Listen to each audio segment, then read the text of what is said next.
Welcome to Chapter 2 of our Business Statistics course. We're going to be exploring tables and graphs in this chapter and really how we're going to take data and begin to kind of tell stories with the data through forms and figures.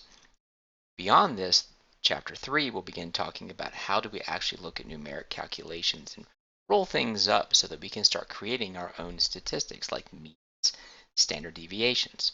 But for this chapter, we'll be talking about how are we looking at the data terms of its being a quality of data or a quantity of data. First, we'll look at the qualitative data and how they form frequency distributions. And that's pretty straightforward. Frequency distributions are nothing more than counting up how many of each category. But we'll see it as frequency. We'll see it as a relative frequency relative to the total number that we have, how many are in each bucket. And then we can turn that relative into a percent, just simply multiplying by 100. But we'll also look at how do we roll it up so that we can look at it as an accumulation so we can see what happens as we compound the values in each of the buckets. We'll then look at the different forms that we can use for qualitative distributional forms and figures such as pie charts and bar charts. Then we'll look at quantitative data. So first the qualitative data which we had in part 1, that will be our nominal and ordinal data. Now we're talking about our interval and ratio data, mainly the ratio data, the kinds of data we see most of the time in the real world. We'll also look at frequency, relative, percent, and cumulative. With it has different kinds of forms that we look at, such as histograms, a kind of bar or column chart where we have particular groups that are in classes, not specific to color or to a specific unit that we look at. These will be over bins or ranges. Polygons and ogives may be new to you in statistics, but they're just simple forms that help give a descriptions. Ogives help us with cumulative. And then we'll begin to look at scatter plotting, which is really the first step to our end goal of getting to regression. It'll be looking in two space, an XY coordinate system. How do a bunch of points in XY space relate to one another? So I'll be bouncing in and out during this lecture with some Excel along with this general work that we're seeing here. But the baseline will be this. For example, we're going to have a set of data. Now this is quantitative data, and this is 36 data points. They're in thousands of dollars, and what this is someone looking at houses in Mission Viejo, California, for someone that they're looking to move there from Seattle. To get a sense of what 36 homes look like. Now, I understand the first thing that most of us would do is say, well, what is the average, or what is the median, or what is the most, right? Well, we could do something with this data and start building maybe a table that helps tell a story, because sometimes storytelling by pictures is the easiest way to relate the data to someone. We could summarize it by the ranges. We could come up with some kind of simple size range in terms of price. We could say, where do they particular cluster? Does it have a particular shape if we were to create bars? And then we could see where, in terms of percentages, how many fall in a particular range. So that's what we're going to shoot for. We'll see this problem pop up again in a little bit, but let's move quickly to the first part, and probably easier of the two, knowing we just looked at a quantity. Here's a quality. So frequency, as I said before, in qualitative data and in quantitative data is simply counting how many fall in a particular group. In this case, there's specific categories that have a quality. They're either nominal and name only, or they're ordinal, where they're name only but order is important, like freshman, sophomore, junior, senior. Here in Seattle, from 2010 February, it was what happened in each of the 28 days, either rain, cloud, sunny. We want to put these things into bucket. How many days were rainy, how many were cloudy, how many were sunny, and so on. We could even do it by days of the week if we needed to figure something out there kind of unique, but we can take these as labels. And what we're going to do is simply count. How many were cloudy, how many were sunny.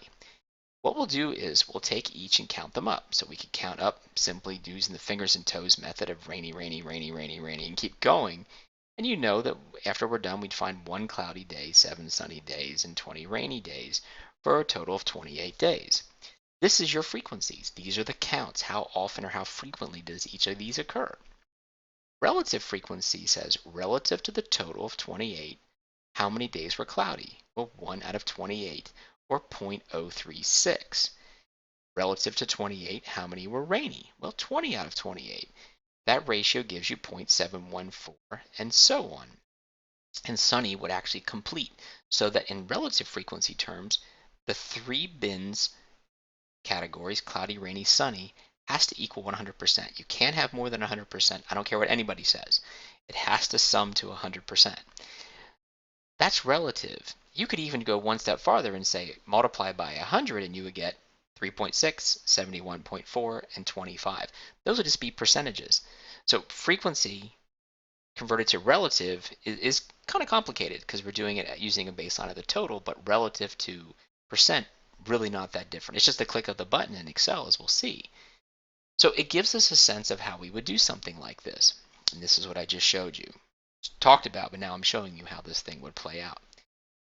What would it look like if we were to attempt something like this? Well, knowing that we have to sum to 100%, knowing that these bins or categories that we have will be complete once we do relative, and we can actually sum these up because we know that for each of these we're in totality to 100. We could try to summarize them, and there are a lot of ways to summarize qualitative data, and one of those ways would be through a pie chart.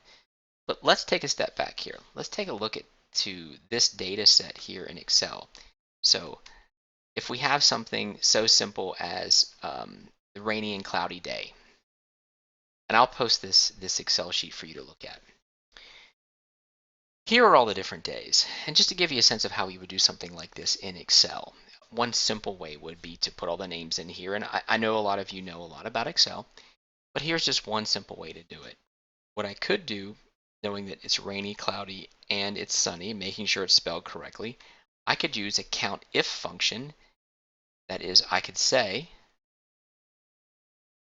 we'll do this kind of cleverly. We'll expand this out a bit here. I'd like to count if in the range of all 36, all the way down, how many were rainy? Well, this range is now being set against this idea of rain. So we'll count if in that range, how many are rainy? Get 20. How many are cloudy? Same thing. How many are sunny? Notice though that when I do this, there's some dollar signs in front of things, and those actually give us some sense of absolute, and they allow us to lock in either rows or column. In this case, I'm letting the value float in terms of the column, in this case A, but I'm locking in the range between 2 and 29 so that we have the 28 days. So with that, I can copy that down. When I copy it down, everything changes. The only thing that's moving is C, C2, C3, C4, representing these three. So it's just a quick little tip on how to do something like this in Excel. Everybody's at different places in Excel in their lives, so it's okay. Some have different ideas how to do this than me. This is just one quick way that I know how to do it. Relative frequency would say, if I'm going to use in speaking in Excel or thinking in Excel, 20 ratioed with the baseline of 28. Again, I'm doing an absolute reference here. I'm absolutely referring to cell D5. I could put and lock in cell D and cell in terms of column D, row 5, and carry that down. All I have to do is hit the little button over here. So as I see the IntelliSense kicks in, this larger cross becomes a smaller cross, double click, and it populates. And this should sum to 1. It does. Now to make it a percent frequency, you can multiply by 100, or much lazier way to do it, just highlight and hit percent. Simple enough. It allows us to simply calculate the frequencies of these particular bins. Back to where we were with this data. Summaries now, since we've taken this data set, how do I summarize something and give it a visual representation for you to look at? Well, there's two common. One's a pie chart. And you've seen pie charts before. They're just circles that have been segmented to show you frequencies or relative frequencies. We could look at something like marital status, married, single, divorced, widowed from 1960 to 1910, and compare those two. Well, it's hard to compare 2 points in time in a pie chart, but you could do one or the other and give you a good sense. So you get a sense of the dominant theme. For example, in 1960, 71% of the people were married. Versus if you look in 2010 here, it's showing 52. Well, we could look at two different charts and compare them. You could also use something a little bit different for us, would be a bar chart or column chart. Now you could do a one-to-one comparison between 1960 and 2010, and you can see that there were more married people in terms of its relative frequency, more single people in 2010, more divorced, and actually more widowed in 1960 than 2010. It just gives us a chance to tell stories and data. So proportionally, we're looking at this data set and we're getting to tell ourselves stories through pictures. What does it look like in Excel? Well, here's that data set. Now I've gone ahead and built these things out to show you what it is, but I want to give you a kind of a quick one over how to do this. So let me move this down a bit here. I'll move this one down as well. What I'd like to do is simply do this chart, this pie chart, the 1960 pie chart. I'll do a simple version if you want to play around with it, if you'd like to, and try to make it better. This is a chance for folks to show the artistic side of charting. There is no perfect answer. This is an art and a science. What I'm going to do is just simply highlight that data to get started. Then I'll go up here and insert a simple pie chart. Pie charts, insert, I'll do a 2D pie chart, and this thing pops up. It looks nothing like the one below. So what I'm going to do is I'm going to take a look at my data. So I'm going to click on select data, and notice though that status over here has been selected. So I'm going to deselect that. I don't need that. So what's happening along the horizon is okay, now that status will be removed when I hit update, or okay. I'd like to edit the data just to see what's happening. What I've noticed is I don't have a name, so I'll click on 1960 as the name. And the values associated with it go from B2 to B6. Here's the problem. B2 also is 1960, which is kind of messing up a bit. So I'm just going to make it go from B3 to B6 so the data set's complete. Click OK, and now you have it. You have a nice data set, nice chart, and you can go through and change your layout if you want. You can move percentages around, you can change colors. You can even go up here and if you use a certain kind of 3D or depth chart, go ahead and give it a shot. The other one is when we want to compare time with marital status. As I said, I've created one below. Let's try another one. I'm going to do the same thing. I'm going to highlight both. I'm going to insert, in this case, the top. It's a 2D column chart. Notice it comes out as 1. Now again, there are 1,000 different ways to create charts. I'm just showing you a quick and dirty way to get this done. Again, select data, status. Let's deselect status. Let's look at series 1. So that would be the 1960 column. Again, 1960 can be my series name, and it's going to start at B3. Click OK. Then I'm going to edit series 2, 2010, C2, and I'm going to change this to C3 so that I start here with 52 and end at 6%. Click OK, click OK. There you have it. You can change the chart title if you'd like. You can just go in here, double click, start deleting, call it marital status. Can't spell, marital status. Just something to look at, just to give you a sense of how we would look at qualitative data if we want to paint a picture. 1,000 different kinds of pictures, just one way to give it a shot. Not everybody gets a chance to see this in stat. I just wanted to give you a chance to see me do it so that you have a benchmark to go from. You can always go to Mr. Excel out on YouTube and he can give you a great background on how to do almost any kind of chart that's in Excel. So back to where we were. We just did qualitative data. We looked at the rainy day, sunny day. Now we just looked at the marital status, how we represent it. Quantitative data is next. Same idea, frequency, relative, percent frequency.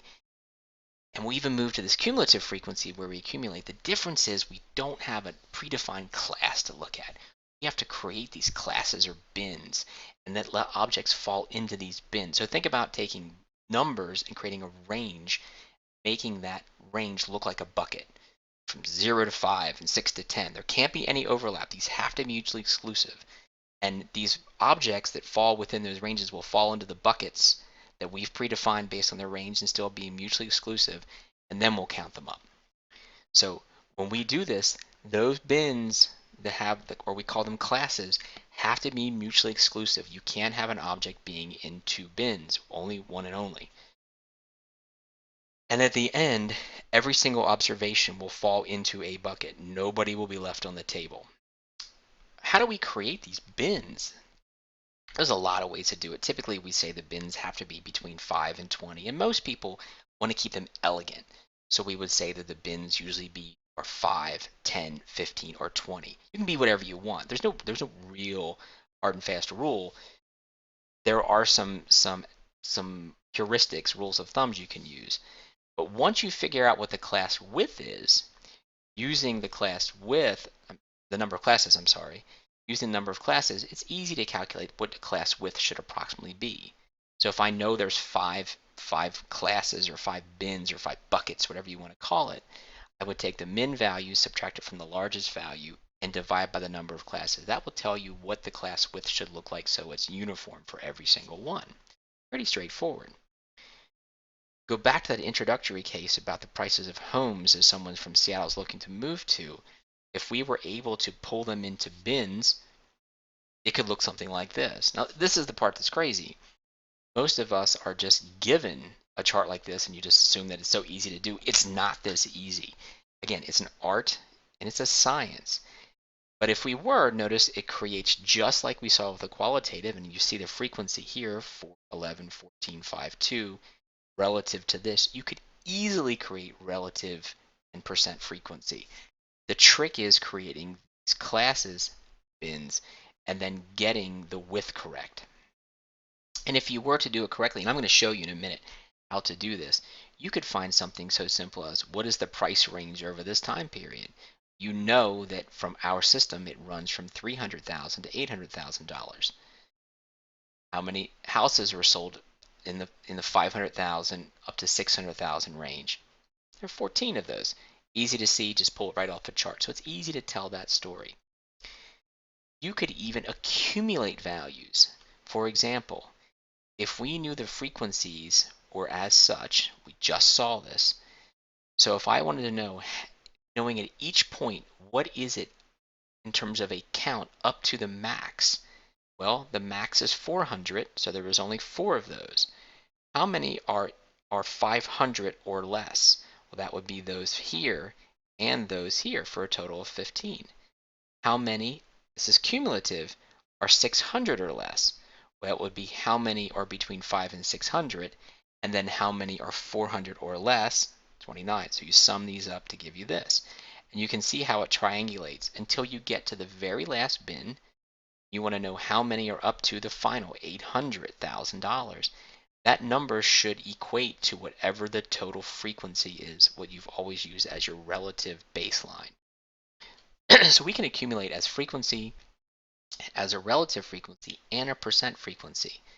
It gives us an opportunity to look at a different shape so we can see deltas or changes in direction.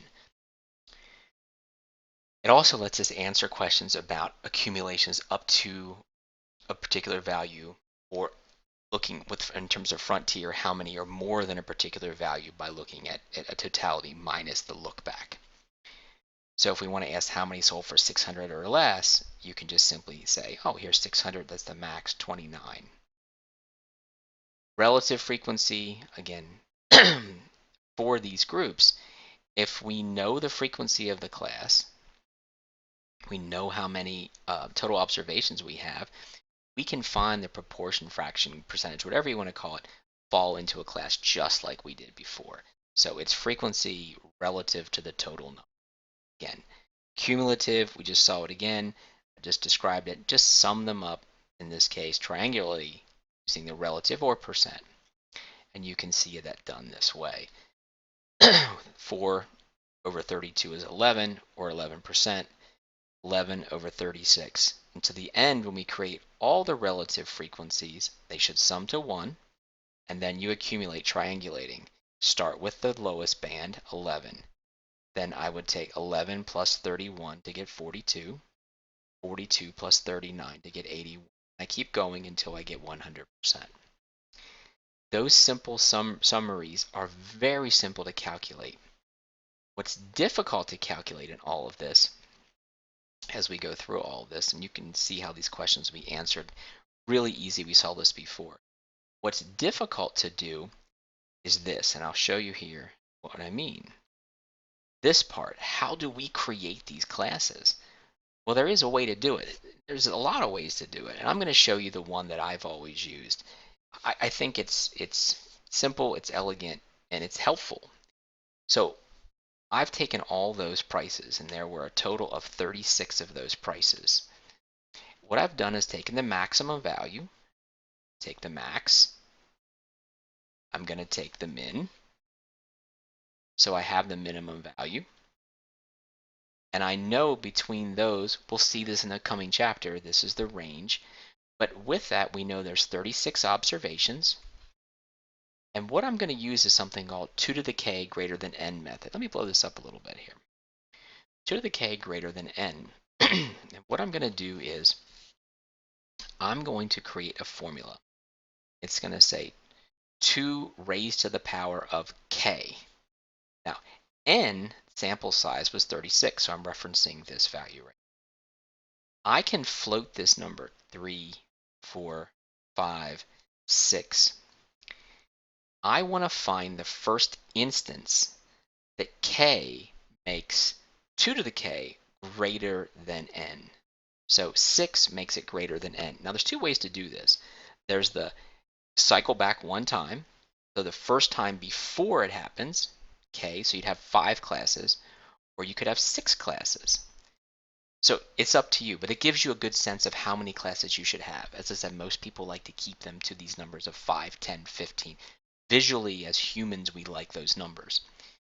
But if I know I'm going to set this at 5, we saw before, whatever my class width is, I'm going to take the max value minus the min value and then divide it by k. So my class width would be 81. So I know I need about 5 classes. I know my class width would be 81. The first number would be 330. What I don't want to do is go from 330 to 411 and then a little more than 411 up 81 more and so on. So what I'm going to do is make sure I include both 330 and 735.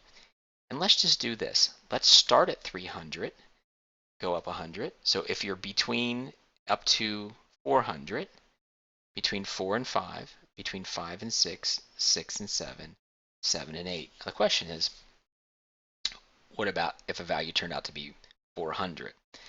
That's an interesting question because what it would do is it would account for it in this bin, the first bin, 300 up to and including 400. 400 starting at a value just above 400 up to and including 500. And what I would do is simply count. But here's the part that's different than what we had before because we don't have bins. Qualitative bins. I'm going to do something like this. I'm going to do count if, same thing in that range, except that I'm going to say count if, and in quotes, less than 400. So if you're less than 400, you're going to be in this range. Or you could do less than or equal to if you wanted to, just the same. Same thing with 500. Same thing with 500. We're going to count everybody in there. But I'm going to count if you're less than 500, but I'm going to subtract away what happened in here because it's cumulative, right? Accumulating up. This guy right here will accumulate all the way up to, and I can do less than or equal to 600, and so on. And I will do it so that I have a totality of 36. Cumulative would just simply be the triangulation that we saw, there's 36, and the cumulative relative, you could do it the same way. We could figure out with cumulative 4 over 36, 15 over 36, and so on. So I do get an opportunity to see what frequency, cumulative frequency, if I wanted relative frequency, and so on. Another way to do it is using an array in Excel, using something called the frequency function. And what that's going to allow me to do is set up the top of the bin. So the max value in this range is 400, 500, 6, 7, and 800. if I wanted to keep this at 800. So what I'll do is I'm going to highlight an entire associated row with as many rows as there are with the number of bins over here. So I have 1, 2, 3, 4, 5. I'm going to set it up over here. I highlight it, let go of the keys, and just start typing equals frequency. Start the parentheses. I'm going to go over to my data, and I'm going to run my data down from cell A2 all the way down to cell A37 and hit comma. Okay. Then I'm going to highlight the bin range and the parentheses. Now take your hands off the keys and hit Control, Shift, and Enter, and it will populate your cell set. And it's just like I have here. Notice there it has braces around it. That allows us to create arrays that are easy to use and repeatable. A lot of different ways to do things. And you can do a cumulative, relative, and so on. Along with that is going to be some forms. Now let's take a look at those in terms of what we're doing here. Let's construct different kinds of forms and figures. Now we said that these are going to be for quantitative, which are a little bit different. One is histogram. It looks a lot like a bar chart. It is a bar chart. It's just that it's going to have the bars hit each other. Polygons, they help us tell a very similar story to a histogram without the bars, and ogives are for cumulative. Histograms are very common. They can be for frequency, relative, or percent, and they look exactly the same for the same set of data if it's frequent, relative frequent, or percent frequent. And it tells us that basically the amount that a particular class has and the impact that it has. The higher the bar, the more content in that bucket. So if we looked at our home prices, we just looked at the data, a histogram of that would look like this. It has beginning to have a nice shape to it. Notice the relative and percent, even though the y-axis looks a little bit different in terms of the counts. These are relative, these are frequent. The bars look exactly the same, exactly what we want. Only difference is in x and in y.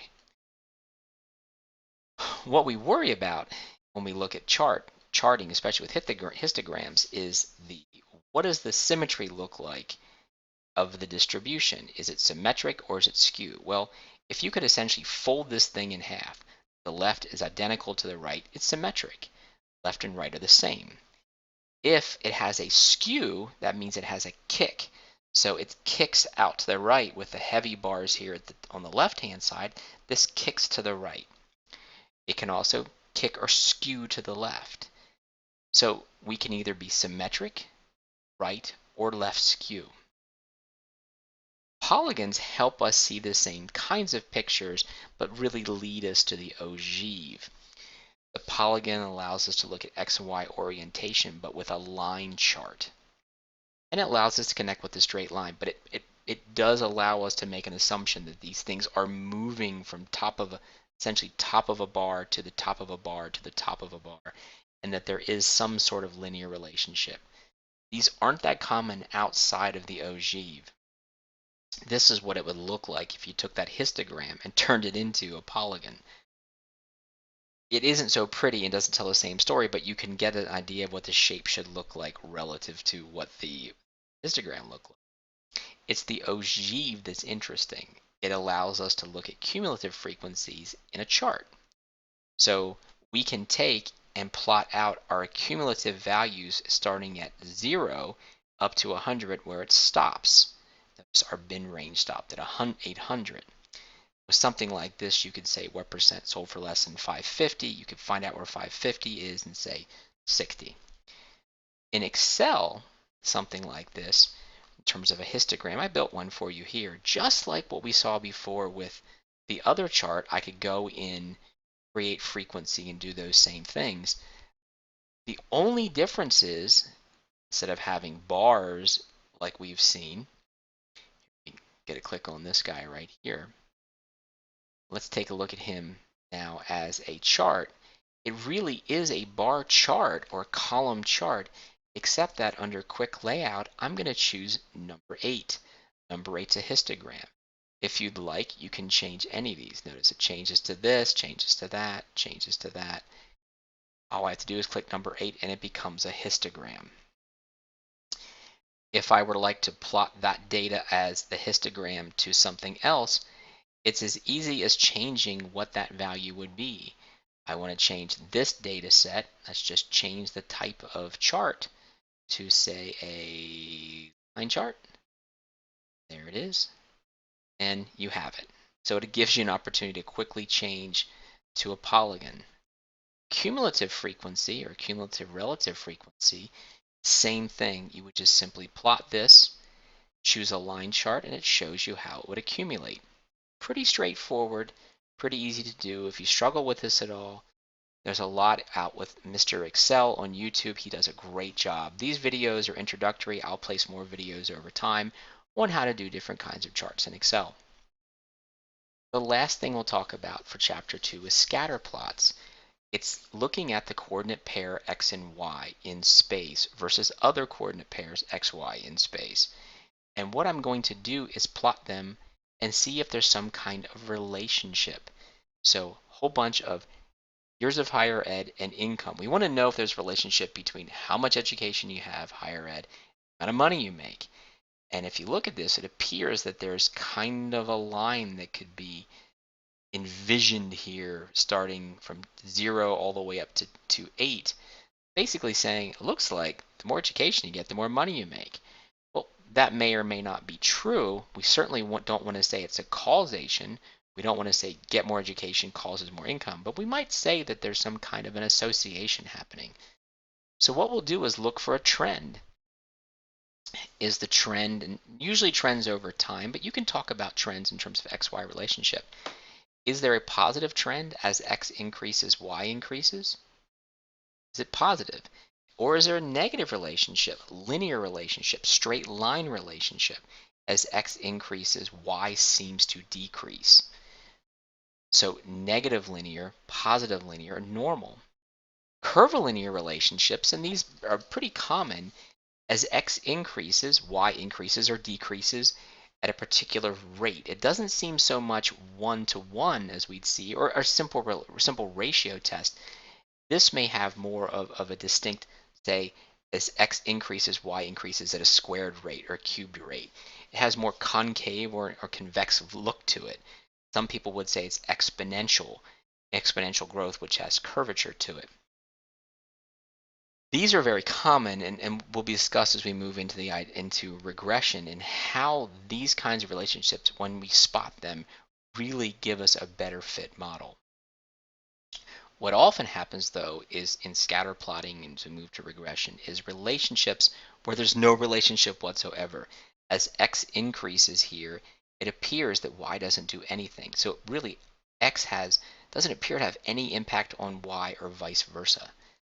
So in Excel, something as simple as a scatter plot, all you have to do is align X to the left of Y. So X, then Y. And I'm going to highlight education and income. I'm going to insert it's going to look like a star field scatter plot, just like that. Now there's a million different ones to look at. You can change your chart layout however you want to have your chart layout. There's some really pretty ones out there. But what we're going to end up doing sometime soon is seeing if we can add a trend line like that and see how well does it fit. Is there some measure of fit that we can use? So that's what we're going to do here in Chapter 2. We'll be moving into Chapter 3 real soon. Hopefully this makes a lot of sense. Keep up, and we'll see you in Chapter 3.